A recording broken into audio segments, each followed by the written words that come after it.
Can you hear me now? Close it. Todd, can you hear me now?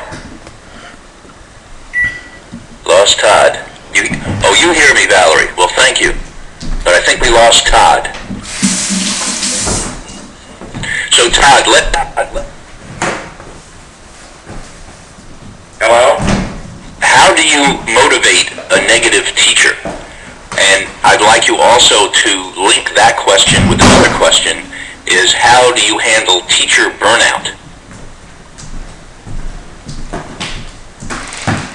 Concern is, I'm on the air. In my mind, the concern is not motivating the negative teacher. My concern is taking care of my positive teachers first. Because you know what happens is, think about this. Do you know why you make it clear this is right and this is wrong? Do you know why you make it clear we don't argue, we don't yell, we don't use sarcasm? Because which teacher starts to doubt themselves more than any other teachers? The good ones. And you know why the good ones doubt themselves? Because you know what people say to them every day? Why are you here so early? Why do you stay so late? Why are you doing that webinar? You're not getting paid for it. There's no stipend for that. Why do you care so much? Why do you try so hard? And when great teachers hear we don't argue, we don't yell, we don't use sarcasm, you know what's amazing? What's amazing is that great person says, I knew that was right, I knew that was right, I knew that was right. And they are full speed ahead. Great principals without exception have faculty meetings teachers look forward to and value. We've never found an exception, and we've never found an average principal that did. In addition, one goal of every faculty meeting, and if you follow me on Twitter, this was a big discussion, about a week ago. In addition, great principals, and this is true for every principal, one goal of every faculty meeting, one goal for every meeting is I want teachers to be more excited about teaching tomorrow than they were today.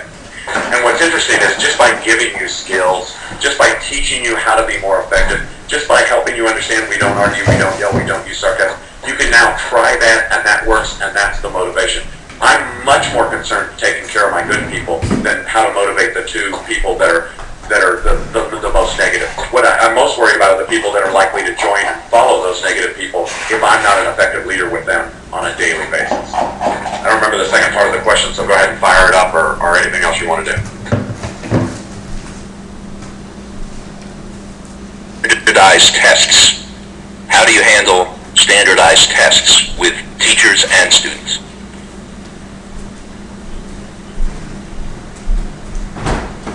Principals do differently. I deal with that in terms of that. Great teachers, in no question whatsoever, understand the benefits and striking limitations of standardized tests. There's lots of things and they're different in different states. One of the biggest limitations on standardized tests, as you know, is we end up comparing this year's third grade to last year's third grade, which is nonsensical. The other thing that happens with standardized tests is the fact that there's never a control group. So, in education, we never take half the kids, lock them in a closet, teach the other half, and bring them out and compare the results. What happens with standardized tests, very seldom do we actually measure the treatment. We almost always measure the outcome.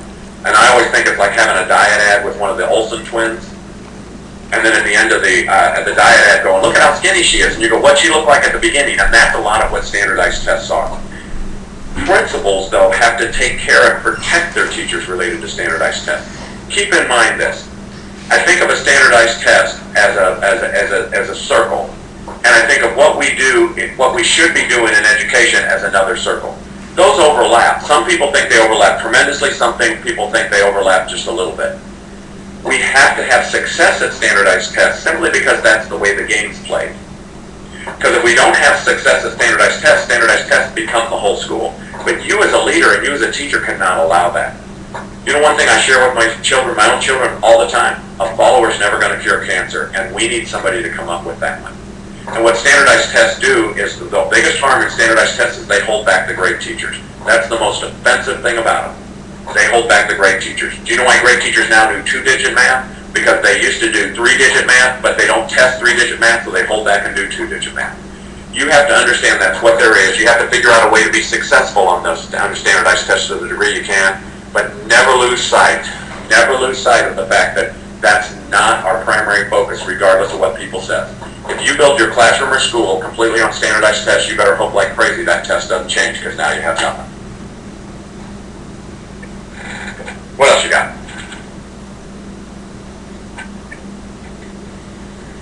Well, Todd, that was a good good answer. I think it was very helpful, and in fact, this entire session was extremely helpful.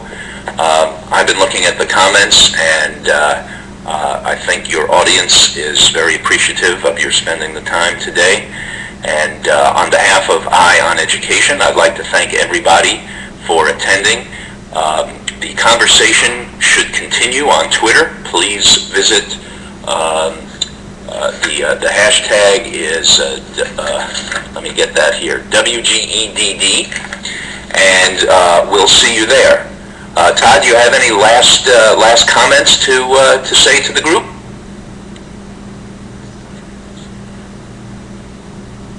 And I got to tell you something a story that happened with somebody I knew last year.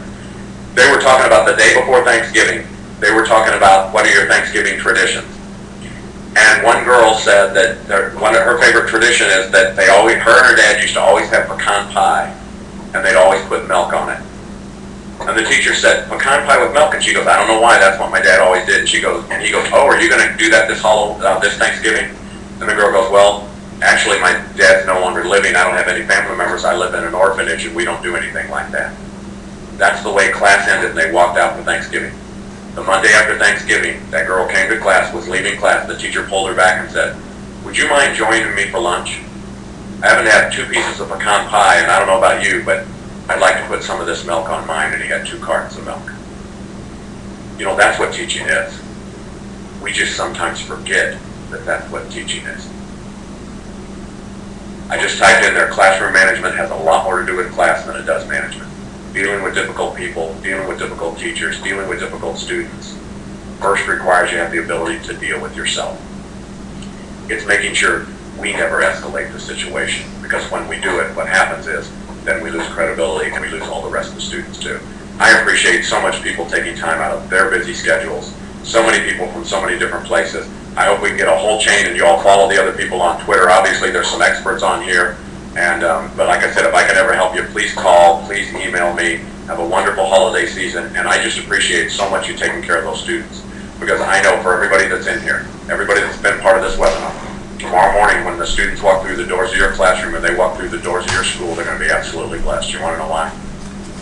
Because it's people like you that are going to be in there to greet them. See, teaching matters. Sometimes we lose sight of that. The best thing about teaching is it matters. The hardest thing about teaching is it matters everything. The hardest thing about teaching is it matters every single day. And I just appreciate what you do. And if I can ever help any of you, just give me a holler. Thank you so much, Bob. Thanks so much for this. And Eye on Education, thank you so much for sponsoring. So I look forward to meeting you when I go places, everybody, and have a wonderful holiday. Thank you.